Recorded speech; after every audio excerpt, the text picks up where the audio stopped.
Okay, we are here on WPPM 106.5 in Philadelphia with Marisa Waxman, who is the budget director for the city of Philadelphia. Thank you so much for being with us. Oh, thanks so much for having me. So the first thing I'd like to ask you about, very briefly, can you explain how the city budget process works? Sure. The first thing to know is there's actually a couple different budgets. We budget for all of our capital or infrastructure improvements, and that's in one fund, our capital budget, how much we're going to spend to renovate buildings or buy new buildings. And then we also have an operating budget, and that's where we pay for our day-to-day services, picking up the trash, firefighting, back office stuff like the procurement department. And there's a couple other funds too that have very specialized things. But each year what happens is the mayor makes a proposal, comes up with what he thinks we should do. That proposal goes in front of city council. They consider it. There's usually some negotiating back and forth, but ultimately we typically need to have that budget passed by the end of June because the new fiscal year starts on July 1. And if there's no budget in place, we can't spend a single penny, which is different than the state and federal governments. So we have a real pressure by law to get that done. And then there is one step after that, because the city got into fiscal troubles in the 90s. We also have a state oversight body, the Pennsylvania Intergovernmental Cooperation Authority. They make us have a 5-year budget, not just 1 year, so that we aren't, using any gimmicks. And they also have to approve that 5-year financial plan. And if they don't approve it, they can withhold state dollars that otherwise would be coming to us and leave a big hole in our budget. So it goes through this process of first the mayor developing it, council weighing in and getting to a final 1-year proposal, and then PICA signing off on the 5-year financial plan. And where are you right now in that budget process? So right now we have just started on the operating side, getting ready for fiscal year 23, which will start July 1st of 2022. It's a little hard to keep track of how we label them. And so what we did about 5 days ago was we sent out a call to all the city departments and said, hey, what do you think you're going to need next year?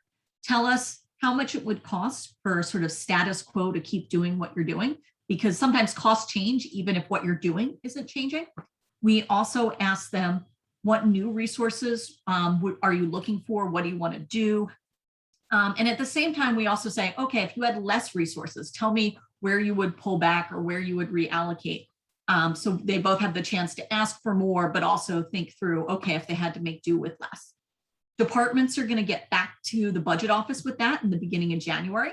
We spend January and February working on figuring out what everyone's asking for, how are we prioritizing. At the same time, we're working on what are our revenue estimates, how much money are we going to have.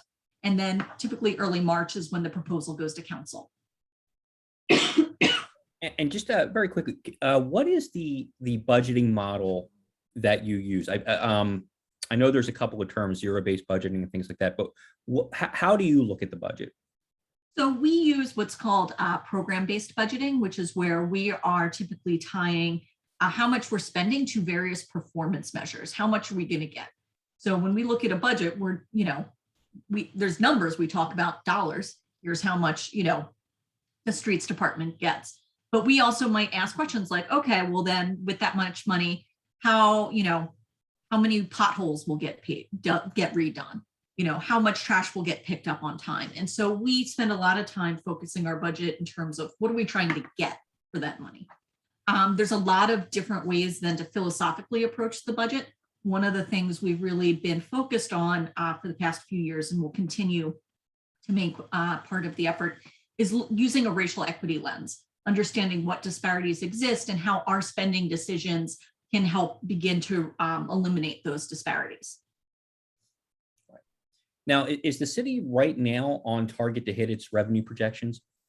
So we actually just released our quarterly report because the first quarter of our fiscal year is done. We actually had to lower our revenue projections. And so we do quarterly budget updates to make sure, are we on track? It's important to check. And where we're not on track, how do we make adjustments? And so unfortunately, we found that some of our revenues are not coming in as strong as we had hoped.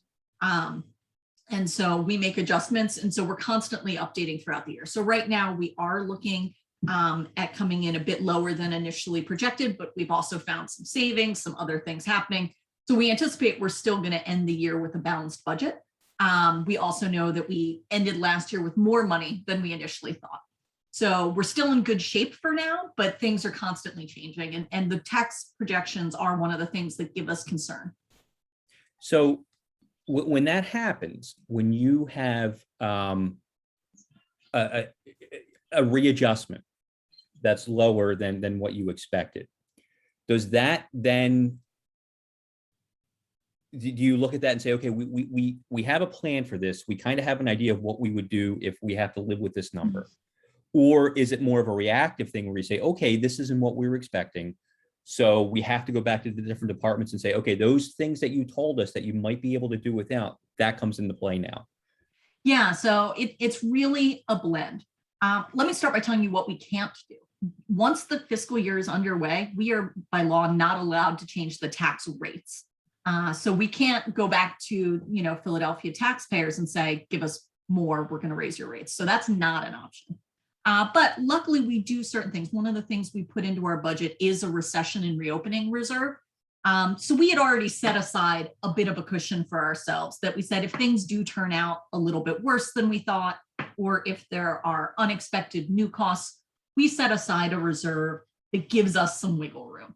And that's just, really good sort of planning about what you would want to be doing. And so what we have in there for this year is about, let's see, in FY22, $42 million. So we've got that amount of wiggle room there. We also have a fund balance. So that's the first thing we can do, is we turn to our cushions. The next thing I turn to is what I like to call slam dunk savings. And this is why we're always in conversation with our departments. The only thing I can tell you for sure about a city budget is it never turns out exactly like we thought it would. And so you might talk to a department and find out, oh, they had some positions, they thought they were going to fill them, 6 months ago, but they're only getting somebody on board now. Well, means, they probably struggled for 6 months, but also it means we saved 6 months of salaries for those positions. So those are some natural savings or slam dunks that we find. So we try and do that first. We might look at, are there different assets that we are selling or can do better, things like that. So the last thing we want to do is really have things that impact service delivery negatively. So that's sort of our last chance, last option. It's something, we can do, and we work with departments throughout the year. And particularly, actually, we just in October went through what we call our target budget, which is where we check in with folks and we say, okay, where do you have those slam dunks and natural savings? All right, if we had to do something else, what would it be? But luckily, we haven't had to do too many of those. So it sounds like the budget up until a certain deadline is a moving target. There's always going to be fluctuations and changes. And is that deadline to say this is the amount of money we have is when the mayor makes his budget address, right around then? So actually, it's constantly changing over the course of the year because we're seeing how tax revenues come in. We're seeing what our needs are. So it's sort of, we started a baseline, but then we have to make adjustments throughout the year. For example, if we have a year of really heavy snows, we budget a certain amount for snow operations. But basically what happens if it snows a lot, January, February, we get the snow as best we can. And then we keep working to figure out, where else we can save money in the rest of the year. So there's a proposal. We can never spend more than the mayor's of the initially approved budget without council approval. We can only spend less. And so if we want to spend more in an area that we initially had approved, we then have to go back to city council and go through sort of an abbreviated budget process again, where we make amendments to the budget bill. So what are some of the areas where revenue is falling short, and how much is that, do you think? So I don't have great numbers yet, but the area we're most concerned about is our wage tax, which is our largest single revenue stream. So it is concerning when, a big source is having a problem. And a lot of the uncertainty with that stems from the fact that, or there's two things. First, just generally the economy's recovery. We've seen some real strong recovery early this fall when schools came back. That meant that folks working at universities and other educational facilities, we saw those dollars starting to pipe back in. But we haven't seen as much of a return in hospitality, restaurants, things like that, hotels, in terms of the wages and folks there. And so that remains a concern, one, for the city revenues, two, for, folks having jobs in those fields. And that's just general overall. But Philadelphia has the added wrinkle of we have a non-resident wage tax. If you live outside the city but come into work, you still pay the wage tax. But if your employer says, no, stay outside, stay home in your fuzzy slippers, don't come into the office. If your employer tells you not to come in, the tax is no longer due. You're sitting out in Bucks County, doing whatever you're doing, and we don't get that money. So we had initially thought, made some assumptions about how many folks would start coming back, how that would keep creeping up. But that pace doesn't seem to have been as fast for that return to office as we thought it was. And so we'd made some assumptions. Some folks we think are never coming back. We built that in, but we thought some folks would start to come back over the summer and fall. Doesn't yet look like that's happening enough. Maybe they'll all come back in the spring, maybe not. And so that's an area where we have a real concern and keep looking. Okay. Well, you're tens of millions of dollars. Tens of millions of dollars. Okay. One of the things we keep hearing about on the national level right now is inflation. Mm-hmm. How does inflation complicate your job, and how does it impact the city as a whole? Yeah, so price changes, there's almost like a positive and a negative for city government. The negative is just like for anybody else. If there's things that you wanted to buy, need to buy, and they cost more than they did last year, it's not that you're getting more stuff, but just it's costing more. And if you don't have any changes in what resources you have, that's harder. You have to make a decision. Am I going to get less of whatever that thing is? Am I going to pay the additional cost and have to forego something else? Will I get a lesser quality of whatever that thing is, or go, with an alternative? And all of those, when you're in city government, lots of things. And sometimes it's hard for us, luckily some things were locked into contracts, so we got good prices early on.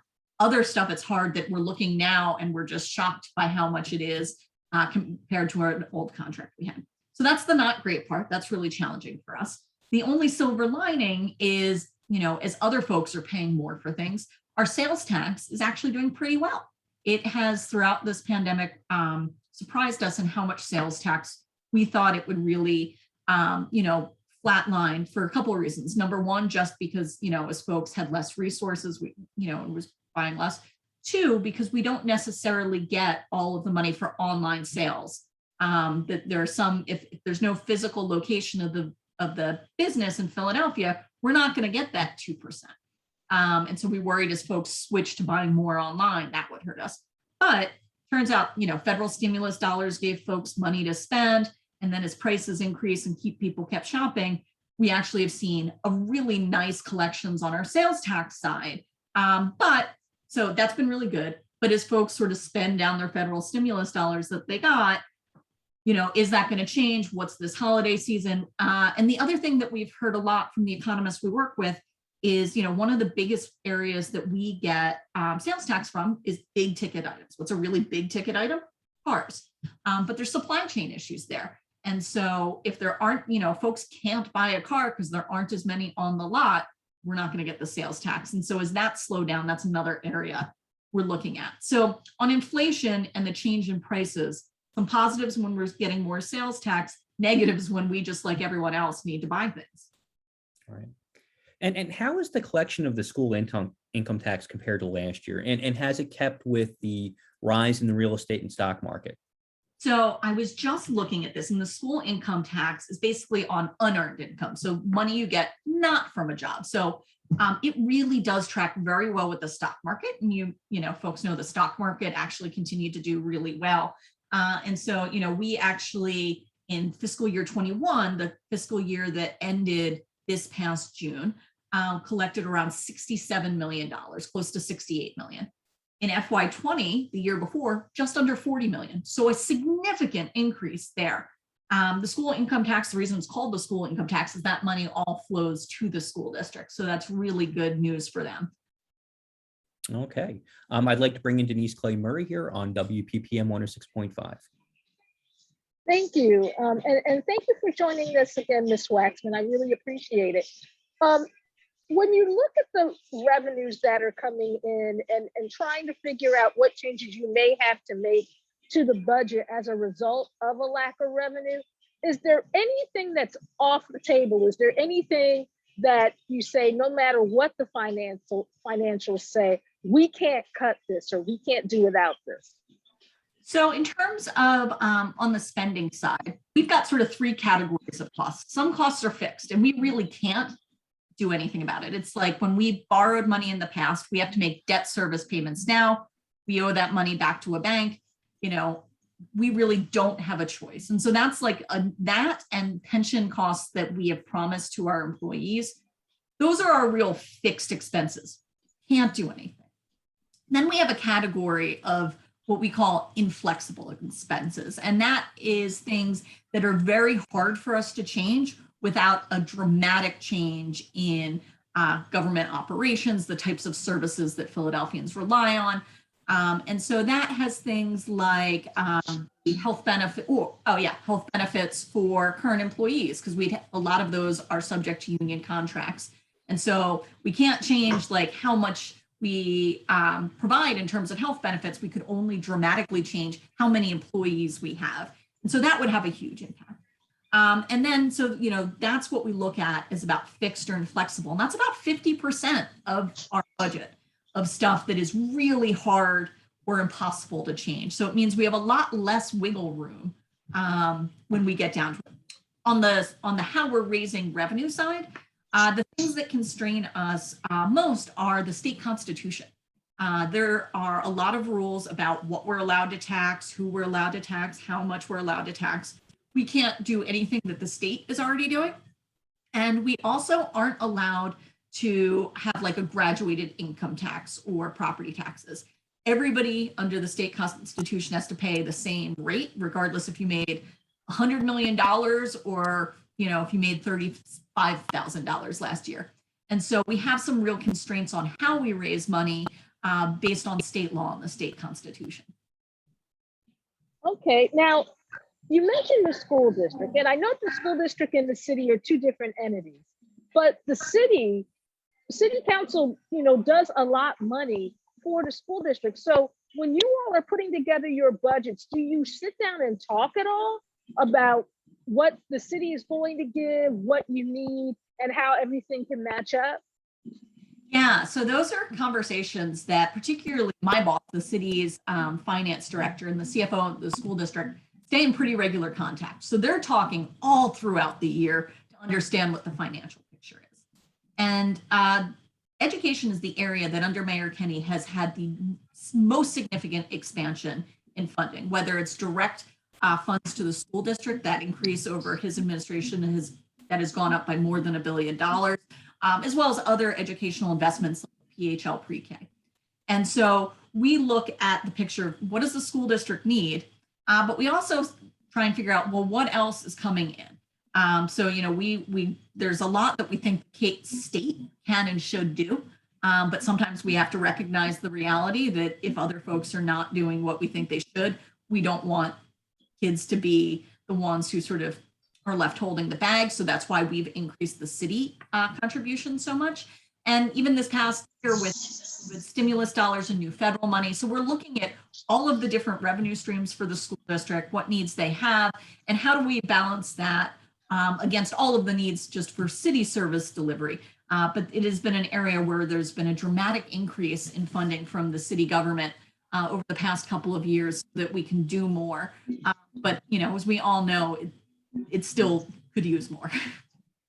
Now, over the last year or so, when particularly the last budget, anti-violence programming and stuff to, you know, try to turn the tide on the city's gun violence issues, that was top of mind from, you know, from a budgetary standpoint, so much to the point that a group of councilmen threatened to not approve the budget unless there was money put in for that.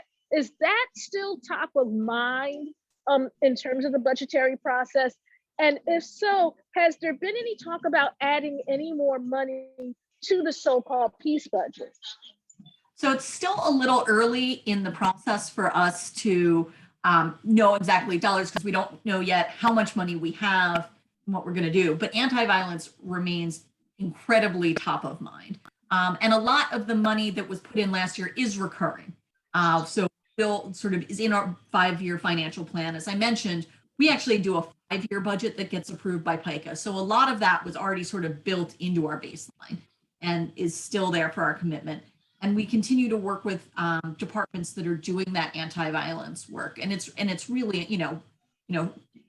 different departments come to mind when we are rolling out the sort of 911 co-responder models and the mental health triage of 911 calls. That's our Department of Behavioral Health, our managing director's office, also 911, also the police department. So we're working with all these departments to figure out, the new money, how is it going, what's working, what's not. Evaluation is a really important part of this. As I was telling Larry earlier, we do program-based budgeting where we're really trying to tie what we're spending to what we're getting from it. And so the amount of dollars is really important to us, but we really want to make sure that those dollars are producing results. So we'll be spending a lot of time over the next couple of months evaluating where are we spending now, what are we getting for it, and do we want to do something different? Are there things we want to scale up? Are there things that make sense, to sort of wind down on? And that's the process we go through leading up to the budget introduction in March.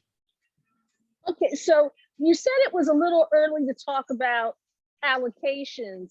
When does that conversation start? Because a lot of people will be like, okay, we need to make sure that what we need as a group or what we need as individuals gets into the conversation. When does that process start? And how do people, I guess, reach out to you all and say, hey, this is what we need, please talk about this? Thank you so much for that question. So when that really starts, historically, there have been opportunities after the budget's introduced for folks to come into city council to testify and that there are adjustments before council votes. And that usually happens in May.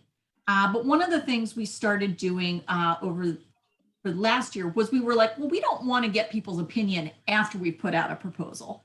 We want to get folks' opinion before we do the proposal. So in January and February, some of the work that happens is we hold a number of focus groups with different organizations. In past years, we've done surveys. And we also collect information from community leaders, and we try and figure out what, take the pulse of folks. What is it that they need? And so in January is when you'll start to see some of those opportunities for early community input. But then there's also the public hearings run by City Council in March and April. And so the public gets a couple different opportunities to share what they're thinking. But also, folks are always telling Mayor Kenny what they care about and their council members what they care about. And so that, as they're going through this budget process, is also top of mind as well. Okay, now would you be able to come on and tell us when this process particularly starts in January? Because I think our listeners and viewers would really like to know, okay, this is the first meeting I can go to, or this is the first virtual session. I think they'd really like to know that so that they can get involved as quickly as possible.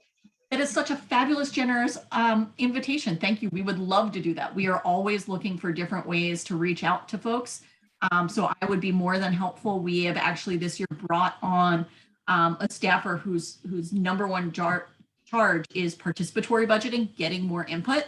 And so, yeah, thank you. That would be a wonderful opportunity for us. We'd really appreciate that. And I know that you particularly don't have any, I guess, not necessarily interaction, but you may not know exactly what has gone on with the American Rescue Plan money that the city got last year. But I guess there's money that the city is also getting this year from the American Rescue Plan. Has there been any discussion on using more of it towards certain things like anti-violence prevention and education and different things? Have those discussions in particular started yet? And I asked about that money in particular because I think this is the last year we get it. Yeah, so the money came in sort of two buckets. We have until 2024. And there's a couple different ways that you can spend that money. But generally, option one is like spending it to respond to COVID. And so that's what it wants. But the way that Philadelphia is doing it is something called revenue replacement. We can document that because of COVID, we're going to lose billions of dollars in revenue. So money that we thought we would get just to do our day-to-day services, not going to show up. And so by taking this in and saying we're using it for revenue recovery gives us maximum flexibility. So we can essentially, it's just becomes a revenue stream to our budget and we can make whatever choices. So the choices we make for the upcoming fiscal year budget give maximum flexibility for those ARP dollars. We can do basically whatever is our most important priority. And we're not restricted because we're using it as revenue replacement to only do it for responding to COVID specific needs or certain federal guidelines. So that's the good news. We can, with those dollars, make decisions about what we want to do as part of our upcoming budget process. It's not separate from our normal budget process. The downside is while we're getting those as revenue replacement, it's still not enough to fill the hole that opened up. So we're still behind the 8 ball. Okay. Larry, did you have any additional questions? Yeah, I think just the last thing I'd like to ask you about, just generally, we have already spoken about the wage tax. So what are some of the things that you're concerned about, and what are some of the things that you're excited about, the good opportunities coming up? So let me start with what I'm worried about. Uncertainty. That is really what has been so challenging for us to budget. What is the path of the virus? How is it going to continue to impact economic activity and people's lives and what they need? Because we've not only had a real disruption in what money's coming in, but what Philadelphians need has really changed. You asked me 2 years ago if I thought we'd be figuring out how to use our rec centers as places for students to do virtual learning. That costs money, that's staff time. And so that makes it really hard to plan. We're trying to figure out how do we have a budget that is a bit more resilient, that lets us respond in real time when there's significant changes. So that's what I worry about. And like more specifically, labor shortages. There's certain areas of our budget where the problem is not budgeting enough money to get the job done, but that we are having trouble getting staff on board to do that work. And so that's what worries me. What I'm really excited about is the fact that because of COVID, we have really figured out that we can pivot, we can be innovative, we can do new things and make different decisions. And I think that, we are a big, old, large organization. And normally you think, you're sort of creaky and hard to turn and move.